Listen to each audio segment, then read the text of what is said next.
Shalom saudara, para pemirsa Embun Surgawi yang dikasihi Tuhan. Mari pada saat ini kita merenungkan sedikit firman Tuhan yang berjudul Bersyukur karena kasih setia Tuhan, yang saya ambil di dalam kitab Ratapan pasal 3. Saudara, bersyukur selalu didasarkan pada kesadaran bahwa apapun yang terjadi di dalam kehidupan kita adalah karena kasih karunia Tuhan. Sehingga bersyukur menjadi hal yang sangat sederhana, namun berdampak sangat luar biasa di dalam kehidupan kita.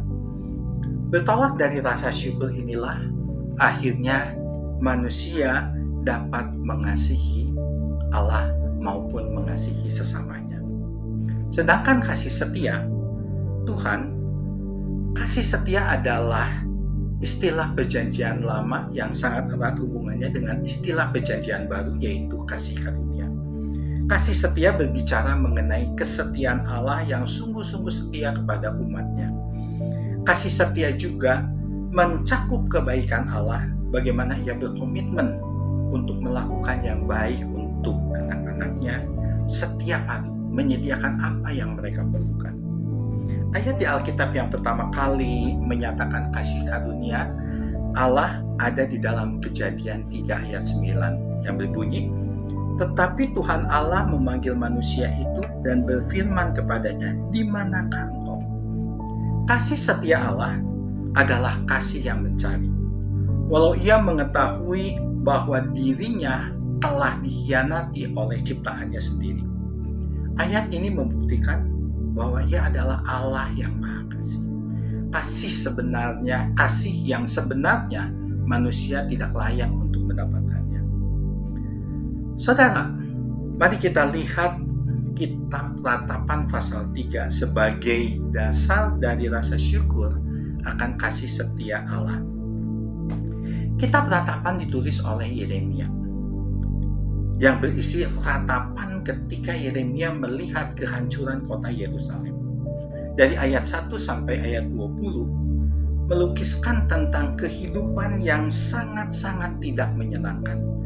Kehidupan yang sama sekali tidak mendapatkan kasih sayang. Kehidupan yang tidak berpengharapan. Sehingga kalau kita berada di posisi Yeremia, mungkin timbul pertanyaan, masihkah Allah mengasihi? Masihkah dia layak dikatakan Allah yang setia? Namun kita tahu bahwa Allah bukanlah Allah yang kita pikirkan. Dia adalah Allah yang tidak terbayangkan. Mungkin ada baiknya kita bertanya, mengapa Allah itu begitu murka? Jika kita mempelajari kitab-kitab sebelum kitab Yeremia, yaitu kitab Raja-Raja dan kitab Tawari, maka kita akan mengerti mengapa kehancuran Yerusalem itu terjadi. Kitab Tawari menceritakan kehidupan raja-raja setelah Salomo meninggal. Dan Yeremia hidup pada zaman raja-raja ini, di mana ada raja yang tidak menyembah Allah, ada raja yang menyembah berhala, ada raja yang bahkan mempersembahkan anaknya sendiri sebagai persembahan korban bagi para dewa. Jadi kita dapat melihat bahwa penderitaan yang Yeremia dapatkan mengenai kehancuran kota Yerusalem itu adalah akibat dari sebuah dosa. Dosa yang membuat Allah itu begitu murka. Jadi hal yang sangat wajar jika Allah mengizinkan kehancuran kota Yerusalem itu terjadi. Saudara, rasanya mustahil untuk dapat berpikir baik jika di hadapan kita itu sebuah kehancuran atau reruntuhan akibat perang. Tetapi kalimat mustahil ini tidak berlaku bagi Yeremia. Mengapa? Karena kalau kita melihat ayat-ayat setelah ayat 20, Yeremia melihat keindahan Allah. Yeremia mengajarkan kita untuk selalu berharap kepada Allah. Yeremia sangat mengerti Allah seperti apa yang ia sembah. Ayat 22 sampai 23 mengatakan, "Tidak berkesudahan kasih setia Tuhan, tidak habis-habis rahmat-Nya, selalu baru tiap pagi. besar kesetiaan. Saudara, di tengah hati Yeremia yang sesak akan kehancuran kota Yerusalem, tapi ia tetap mengingat akan kebaikan Allah, akan kasih setia Allah.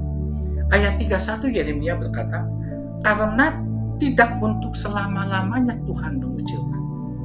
Ayat 32 Yeremia berkata, karena walau ia mendatangkan susah, ia juga menyayangi menurut kebesaran kasih setianya. Dari kisah Yeremia, saya jadi teringat akan kisah seorang ibu yang mengalami pengalaman pahit dalam kehidupan pernikahannya. Ia memiliki suami yang kasar, yang sering memukulinya. Bahkan di samping itu, ia juga mendapatkan pengkhianatan dari suaminya.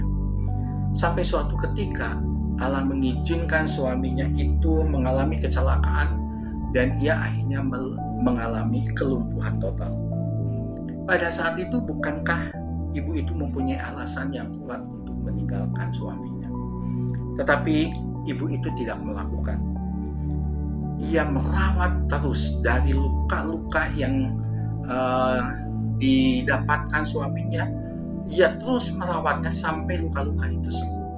Bahkan ia terus merawatnya sampai dia melihat suaminya terus berlaku kasar kepadanya. Ia lakukan itu bukan hanya 1-2 bulan. Ia bukan lakukan itu 1-2 tahun. Ia lakukan itu sampai 20 tahun. Ia rawat terus suaminya, walaupun tetap ia mendapatkan perlakuan-perlakuan yang kasar dari suaminya. Mengapa ia dapat melakukan hal seperti itu? Karena ada satu kasih yang sangat luar biasa yang menyentuh jiwanya. Itulah kasih setia Tuhan. Mari saudara, kita bersyukur untuk kasih setia Tuhan yang menjadi kekuatan bagi kita, yang menjadi sukacita kita di dalam menjalani kehidupan kita.